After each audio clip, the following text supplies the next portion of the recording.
So, from California din. Magkasama kayo. Anak mo po? Anak ko po. Anak mo. Okay. So, yun nga. Yung balayads na gusto mo. Wala kang idea ang color, no? Whatever na lang kung anong... So, gawan ko na lang ng paraan kasi mapapansin mo yun yan. Nagpuputol-putol yung hair mo. So, na-dehydrate siya. Yes. And then, rebonding yun. And gupitan ko na lang din siya mamaya. Oh, sige. Basta yung kaya lang ng hair mo, mama. Okay, that's fine. Baguhin ko na lahat ng kulay. Yes. Okay.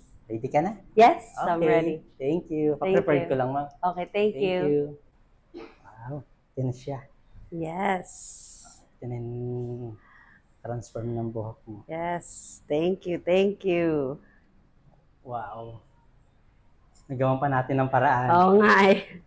Kahit super dry niya kanina nagsama. Thank you. Mabilis kasi mag-react yung buhok mo sa bleach. Kaya, ayun, okay. saglit lang natin siya binlitz. Yan. Love it. Thank you so much. I love From it. California. California. Sulit ba yung biyahe, ma'am? Yes. Thank you so much. Thank Kunan ko ng you. video yung likod. Okay, thank Okay po. you. Thank you. Oh my God, it's so pretty.